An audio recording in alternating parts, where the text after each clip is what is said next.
Yo guys, welcome to Bombay Talkies. ఈ రోజు మనం డిస్కస్ చేయబోయే మూవీ హిట్ 3. సో ఈ ఛానల్ ని చూసే వాళ్ళు please do subscribe and give a like. నీకు ఆ కళ్ళ జోడేందుకు? ఈ హిట్ 3 మూవీని వరల్డ్ వైడ్ గా 48.50 కోట్లకు అమ్మారు. అదే మన తెలుగు స్టేట్ లో అయితే 33.40 కోట్లకు అమ్మారు.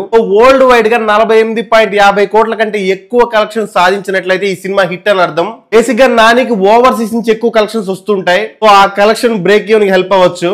మరి డిస్కస్ చేద్దాం ఈ సినిమా ఎంత వరకు పర్ఫామ్ చేసిందో.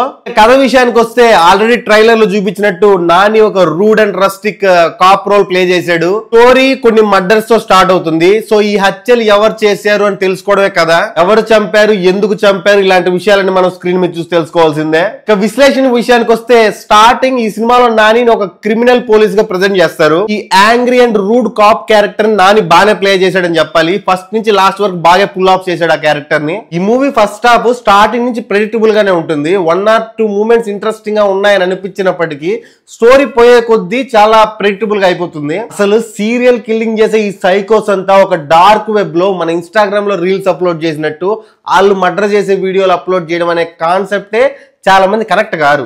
అంత కన్విన్సింగ్ గా అనిపించలేదు ఫస్ట్. అలా వెళ్ళిపోతున్న ఈ ఫస్ట్ హాఫ్ లో అక్కడక్కడ కొన్ని ఫన్నీ మూమెంట్స్ బాగానే ఉంటాయి. దానికి తోడు కొన్ని అడల్ట్ డైలాగ్స్ కూడా ఉంటాయి. Arjun Reddy range attitude type of అరుపులు కూడా ఉంటాయి. వీటితో ఫస్ట్ హాఫ్ అయిపోతుంది. ఈ ఫస్ట్ హాఫ్ మనకు కొంచెం బిలో యావరేజ్ ఫస్ట్ హాఫ్ లాగా అనిపిస్తుంది. ఇక సెకండ్ హాఫ్ సినిమాని పుల్ చేయాలి కరెక్ట్ గా ఉంటే అన్న ఫీల్ తీసుకొస్తుంది ఆడియన్స్ లోకి.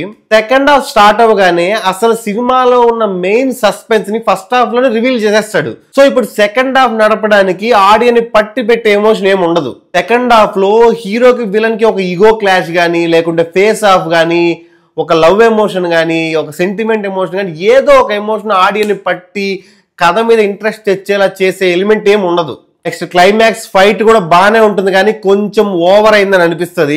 ఎవరైనా నాని ఫ్యాన్స్ ఉంటే వాళ్ళకి నచ్చచ్చు. కానీ అది ఎలా ఉంటుందంటే నాని చేత ఏ విధంగా నరికించచ్చు, ఎన్ని విధాలుగా నరికించచ్చు అని చెప్పడానికి తీసినట్టు ఉంటుంది ఆ ఫైట్ సీన్. హిట్ 1 ఆ స్టోరీకి, అక్కడ స్ట్రాంగ్ రైటింగ్ కి, దానికి తగ్గట్టు విశ్వక్సేన్ పర్ఫార్మెన్స్ కి ఆ సినిమా రేంజ్ వెళ్ళిపోయింది. ఆ తర్వాత వచ్చిన హిట్ 2 ఆ రేంజ్ లో లేకపోయినప్పటికీ ఆడియన్స్ డిసప్పాయింట్ అయితే చేయలేదు. కానీ హిట్ 3 ఎక్స్పెక్ట్ చేసినంత లేదని చెప్పాలి. ఈ సైలెన్స్ కోనేర్ తీసిన సైందో కూడా సరిగ్గా పర్ఫామ్ చేయలేదు. ఈయన కంటెంట్ మీద, రైటింగ్ మీద కంటే ఎక్కువ యాక్షన్ ఎపిసోడ్ డిజైన్స్ మీద ఫోకస్ పెడతాడు. హీరోయిన్ ఎంట్రీ అప్పుడే ఆ క్యారెక్టర్ ఎలా ఉండబోతుంది అని ఆడియన్స్ ప్రెడిక్ట్ చేసేయగలుగుతాడు. అంత ఈజీగా ఉంటుంది, అంత ప్రెడిక్టబుల్ గా ఉంటుంది ఆ క్యారెక్టర్. ఇక విలన్ నన్ను అడిగితే వాడు అసలు విలనే కాదు. అది చేసేది ఏముండదు సినిమాలో. జస్ట్ ఒక వెబ్సైట్ డెవలప్ చేస్తాడు అంతే. ఒక హీరోని ఆపడం కానీ, హీరో ప్లాన్ కి రీప్లాన్ వేయడం కానీ అలాంటివి ఏమీ ఉండవు విలన్ క్యారెక్టర్ లో. ఈ సినిమాని గట్టిగా హోల్డ్ చేసింది ఎవర్రా అంటే, 1 Nani performance, 2 Mickey J Meyer background score. అక్కడక్కడ కొన్ని సీన్స్ బాగున్నాయి అంతవరకే. సో ఓవరాల్ గా ఈ సినిమాకి బాంబే టాకీస్ ఇస్తున్న రేటింగ్ 2.5 out of 5. వచ్చే మూవీ రివ్యూస్ మళ్ళీ కలుసుకుందాం. Until then bye by.